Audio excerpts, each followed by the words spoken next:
and welcome back to episode 4 of Get Busy Living. Today I have my mother, Sandy Wachnagel, with me. Not only has my mom played a role in being one of my caretakers when needed, she's also played a big role in taking care of my young kids when I had cancer for the first time. She also has experience in her young life as a child who had a mother with cancer. Mom, tell us a little bit about your childhood. Hello. I was born in South Carolina, and my mother passed away when I was almost 7 years old, 3 days before I turned 7.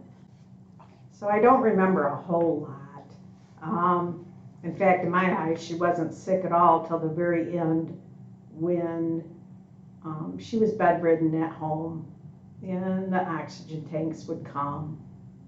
And so it was the end that I knew that she was sick, but I still had great-grandmothers, I had all my grandparents. Death at that time didn't mean a lot to me because I had never been around it, so I really didn't know what was in store.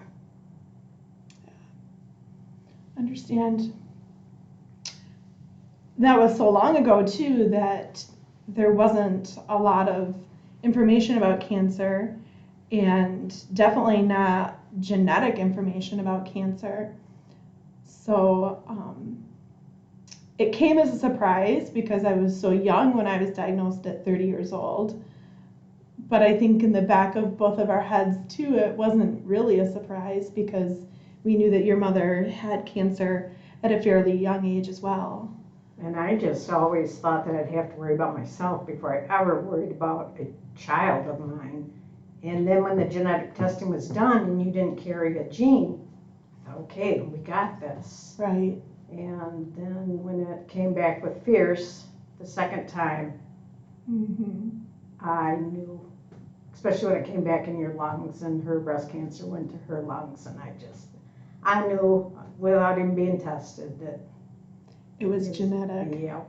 So we haven't touched base on the genetic part of my cancer a whole lot, but I was actually tested 3 times. When I was 30 years old and diagnosed, I was tested for the big BRCA1 and BRCA2 genes and was negative for both of those. About 5 years after that, I was contacted by the University of Michigan because they had made some pretty big breakthroughs in genetics, and I was tested for numerous cancer mutations and was again negative for all of those. And then when it came back in 2017 and it was stage 4, I went through genetic testing again, and it was that time that they had since discovered the PALB2 gene, and that's what I tested positive for, and my mother also tested positive for. But here she is 65 and hasn't had cancer. My daughter was tested at 20 and she does not carry the gene, so that is good news. So that the gene is done on that With side her, with yes. her. It will not come back with her kids or anything. It's done. Yes. So that's a blessing. That is good news, yes. So Mom, I know this is a really tough question, but tell us some of your initial feelings or thoughts when I was diagnosed at 30 with breast cancer. Well, at first, I just fell to my knees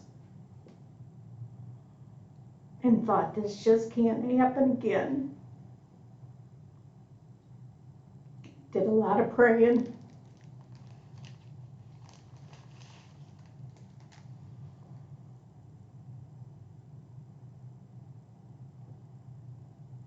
And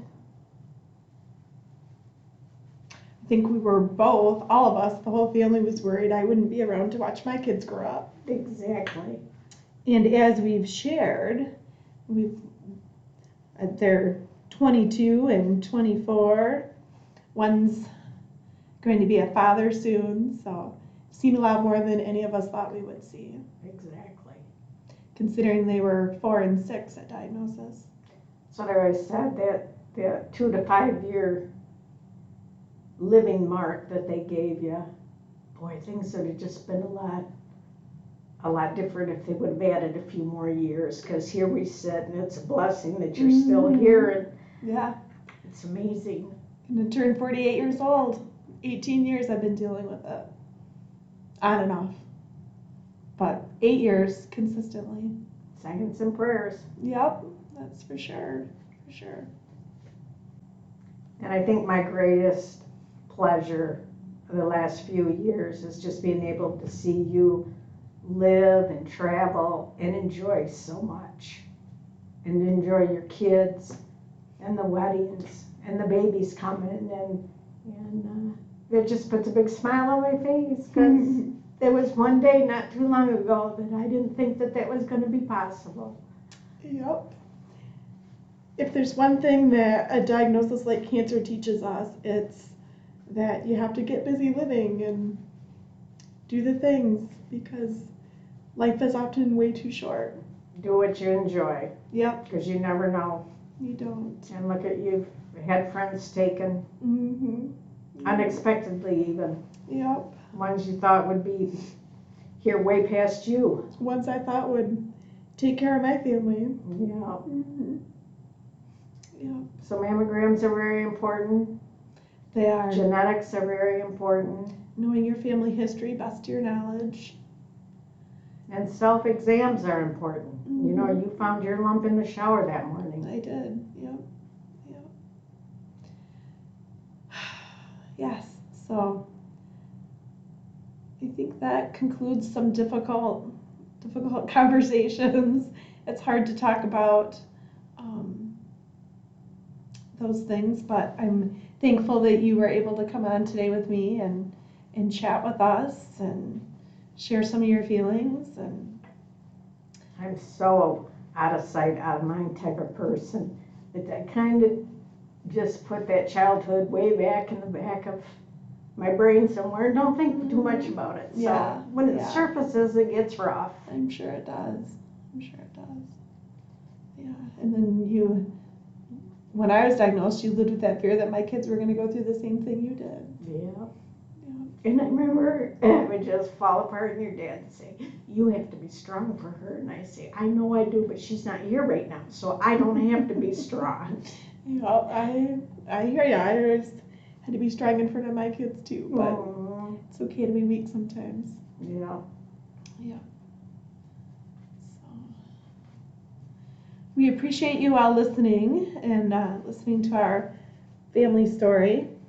And it just reminds you all to make sure that you do self-breast exams and get your mammograms on time. And in the meantime, enjoy doing what you love doing. Thanks, Mom. You're welcome. Thank you for having